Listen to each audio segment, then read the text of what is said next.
पूरा गांव गहरी नींद में डूबा हुआ है क्योंकि रात के बज रहे हैं 2:15।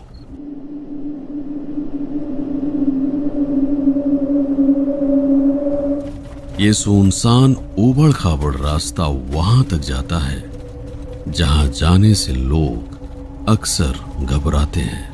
5 बजे के बाद यहाँ सन्नाटा एकदम हो जाता है, यहाँ कोई नहीं दिखता है।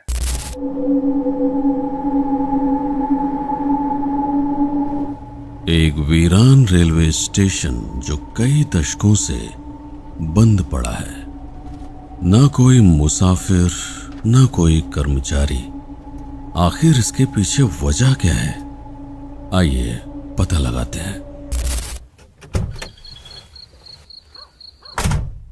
गाड़ी की लाइट ऑन रखना मजबूरी है क्योंकि यहां चारों तरफ गहरा अंधेरा है। मेरे साथ कोई भी कैमरामैन नहीं है। इस दौरान आप जो कुछ भी देखेंगे, कैमरा या तो ट्राइपॉड पे होगा या फिर मेरे हाथों में। स्टेशन के भीतर घुसकर यहाँ के हालात टटोलने से पहले ये जानना जरूरी है कि आखिर कौन सा राज यहाँ पर दफन है जिसे सुलझाने के लिए मैं रात के इस पहर आया हूं जब पूरी दुनिया गहरी नींद में सो रही है। ये बात 18 मई 2023 की है, यानी आज से ठीक 2 साल पहले। साकेत एक्सप्रेस ट्रेन लगभग 2 घंटे तक आउटर पर खड़ी रही। ट्रेन का ड्राइवर यह समझ नहीं पा रहा था कि आखिर लाइन क्लियर क्यों नहीं है। एक संभावना यह हो सकती थी कि शायद गेटमैन किसी काम से केबिन छोड़कर चला गया हो।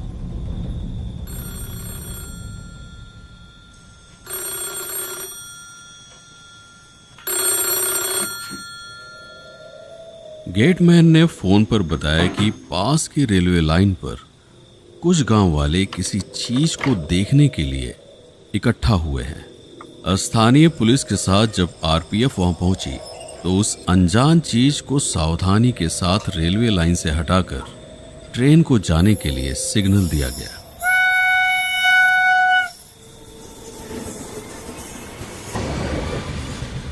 ट्रेन के जाने के बाद उस चीज को पुलिस ने कब्जे में लिया, जो कि एक कटा फटा मानव शरीर था।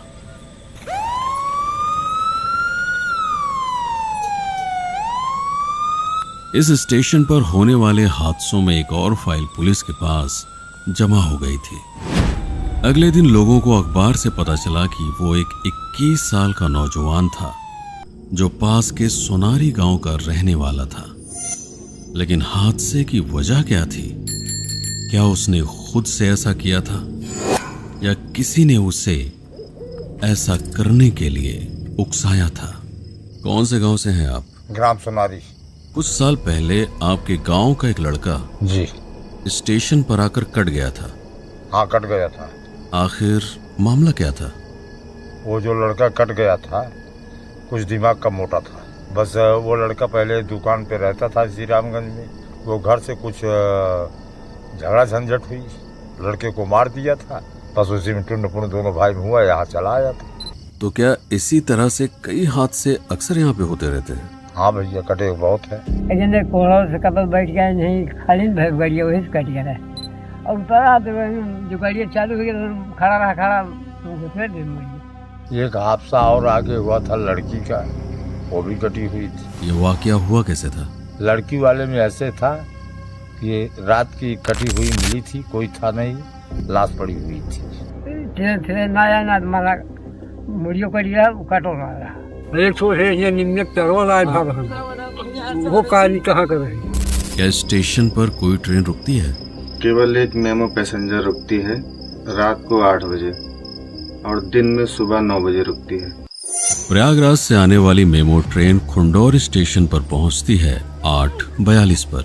कुछ मिनट रुकने के बाद ट्रेन निकल पड़ती है अयोध्या की ओर।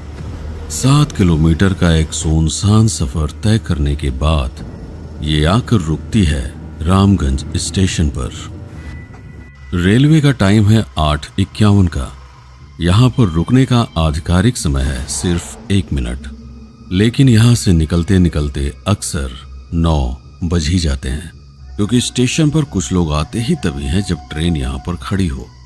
अकेले यहाँ पर रुकना सभी को सुरक्षित नहीं लगता। आसपास के गांव में रहने वाले मजदूर, छात्र, दुकानदार और महिलाएं ज्यादातर इसका इस्तेमाल करते हैं शहरों तक पहुंचने के लिए। जिसको बहुत जरूरी जाना है, जैसे बच्चे हैं, स्कूली हैं, हाँ, वो स्कूल के लिए जाते हैं वहाँ इलाहाबाद पढ़ने के लिए। जो साथ में गए पहुंचाने के लिए फिर वापस चले आए घर, लेकिन उसके बाद वहाँ कोई नहीं रहता है, कोई आदमी नहीं रहता है, और जंगल से भी आदमी को डर लगता है। अब जिसके नहीं पहुंचाने वाले हैं वो बिल्कुल नहीं जाएंगे ट्रेन से, इस स्टेशन पर आएंगे नहीं। यहाँ से अगला स्टेशन है 4.5 किलोमीटर दूर पीपरपुर, तो ट्रेन को यहाँ तक पहुँचने में लग जाते हैं लगभग 7 मिनट। इसलिए रेलवे की तरफ से रामगंज स्टेशन को बंद करने की सिफारिश की गई।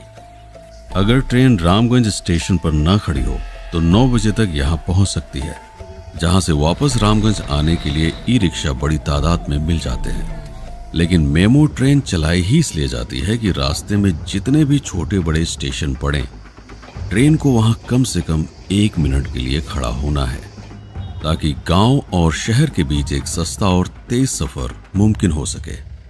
यही ट्रेन रात के 8 बजे वापस लौटती है अयोध्या से, और सिर्फ 1 मिनट के लिए यहां पर खड़ी होती है। इस दौरान कुछ गिनती के मुसाफिरों के चढ़ने उतरने के बाद जब ट्रेन चली जाती है, एक बार फिर से यहां पर सन्नाटा फैल जाता है। रामगंज स्टेशन पर मुसाफिर तभी नजर आते हैं जब यहां पर कोई ट्रेन रुकती है, यानी 24 घंटे में सिर्फ 2 बार, वरना हर समय छाया रहता है एक खामोशी और वीरानापन, जिसमें कोई भी मुसाफिर अकेले रुकना नहीं चाहता। उसमें वहाँ लाइट वाइट की कोई व्यवस्था नहीं है, न कोई वहाँ आदमी रहते हैं, न कोई टिकट देने वाला है। हाँ, तो आदमी अपने समय पे जाते हैं और ट्रेन पकड़ करके जिसको जहाँ जाना होता चला जाते हैं। मान लीजिए जो पहुँचाने के लिए जाते हैं साथ में, वो भी तुरंत वापस चले जाते हैं। आप यहाँ से अक्सर आते जाते हैं? हमेशा आते जाए, सुबह गाड़ी पकड़ते हैं 9 बजे और शाम को फिर लौट आते हैं। रात के अंधेरे में आपको स्टेशन पर कैसा महसूस होता है? अरे वहाँ तो ऐसा महसूस कि वहाँ शैतान का वास हो जाता है। न बत्ती है, न कुछ है, न हमारे यहाँ टिकट भी मिलता है, न कोई आदमी रहता है। चारों तरफ झाखर है। मुसाफिरों के साथ चोरी, छिनैती और लूटपाट की वारदात आए दिन यहाँ होती रहती है। यहाँ बिखरी हुई शराब और बियर की बोतलें इस बात का सबूत हैं कि आज यहाँ का माहौल क्या बन चुका है। रेलवे एक्ट की धारा 145 के तहत स्टेशन परिसर में शराब पीते हुए पकड़े जाने पर 6 महीने की सजा और 500 रुपए तक का जुर्माना हो सकता है। और जिसने ये खिड़की उखाड़ी है और दीवालों पर गालियां लिखी हैं, उन्हें भी जेल जाना पड़ सकता है, वो भी जुर्माने के साथ। ये कितने साल पहले की बात है जब यहाँ स्टेशन मास्टर भी थे और टिकट भी मिला करता था? ये कम से कम आपको 30-35 साल पहले यहाँ स्टेशन मास्टर थे, यहाँ झाड़ू बहारू वाले थे। तो उनके जाने की वजह क्या थी? चले इस गए थे, यहाँ डकैती पड़ गई थी। फिर क्या हुआ? उसके बाद कोई स्टेशन मास्टर आया नहीं। स्टेशन मास्टर के चले जाने के बाद ये इमारत एक गहरी खामोशी में डूब गई। न रेलवे ने किसी को भेजा, न ही किसी ने यहां आने की हिम्मत की। पता नहीं क्यों, शायद डर था या फिर लापरवाही, कोई नहीं जानता। लेकिन कुछ सालों बाद वीरान और लावारिस हो चुके इस स्टेशन पर जो भी हुआ, उसने आसपास के हर गांव को दहलाकर रख दिया। पहले देखिए लाइन कतों से स्टेशनों माटा ढेर दे रही है। लड़की आप कहाँ के का नाम बता सके? लावारिस में पुलिस होकर लगी है। ये कब की बात है? ढेर दिन हो 10-15 साल से ऊपर है। बहुत हुई। हाँ, वो नहीं कमाओ ले जाए कोई बड़े रहता है। अब वो कहाँ की लड़की थी, उसको ले आए थे और बहुत बुरी तरह उसके साथ मतलब जो बंदे थे वो अपना पेश आए थे, बहुत बुरी थी। मुँह पर कपड़ा वो ढाई दे बेचे तू कह रहे दारे वो कह रहे जला दे मुँह पर ढाई कपड़ा, उसी का वस्त्र निकाल करके उसको जला दिए थे। ऐसे जुर्म करने वाला इंसान बाहर से आम दिखता है, लेकिन अंदर एक बीमार दिमाग छिपा होता है। ASPD यानी एंटी सोशल पर्सनालिटी डिसऑर्डर। उसे किसी के दर्द से फर्क नहीं पड़ता, वो भरोसा जीतता है फिर तोड़ता है जैसे कोई खेल हो। कई बार उसमें एक और बीमारी होती है, सेक्सुअल सैडिज्म डिसऑर्डर, जहां किसी को तकलीफ में देखकर ही उसे खुशी मिलती है। जब लड़की उसकी बात नहीं मानती उसे गुस्सा आता है, फिर अपराध कर बैठता है। इसके बाद वो डर जाता है, सबूत मिटाने की कोशिश में चेहरा भी जला देता है। लेकिन असली सवाल यह है कि ऐसे दिमाग आखिर बनते कहां से हैं? शायद वहां से जहां बच्चों से बात नहीं की जाती, जहां सवालों को चुप रहो, शर्म करो बोलकर दबा दिया जाता है, और लड़के और लड़की के बीच में एक सामाजिक दूरी बनाकर रखी जाती है। धीरे धीरे इच्छाएं दबती हैं, वो कुंठा में बदल जाती हैं और आगे चलकर गुस्से और जुर्म में सामने आती है। रात बिरात जब कभी आप ट्रेन से उतरते हैं, क्या किसी तरह की कोई अजीब सी आवाज सुनाई देती है? हाँ आती है आवाज। क्या कुछ अजीब सा महसूस होता है, जैसे कोई डर?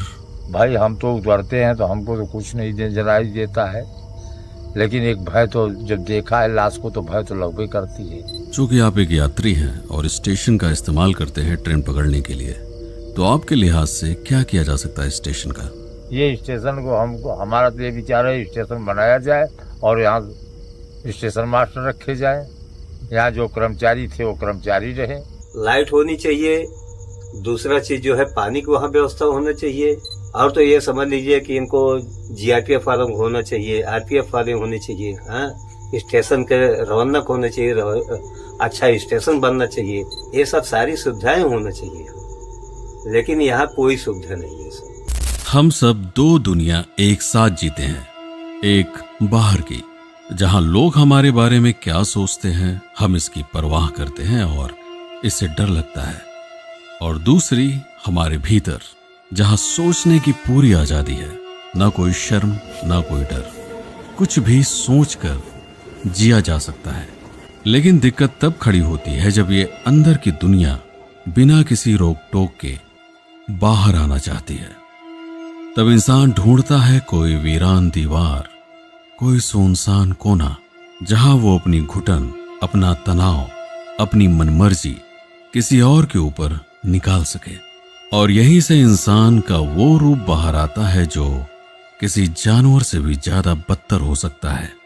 इसी को काबू में रखने के लिए सभ्यता बनाई गई है, नियम और कानून बनाए गए हैं, ताकि इंसान अपने अंदर के जानवर को पहचाने और उसे काबू में रखे। मैं हूं पीके सिंह और आप देख रहे हैं प्रतापगढ़ हब। इस वीडियो पर समय बिताने के लिए आपका बहुत बहुत धन्यवाद।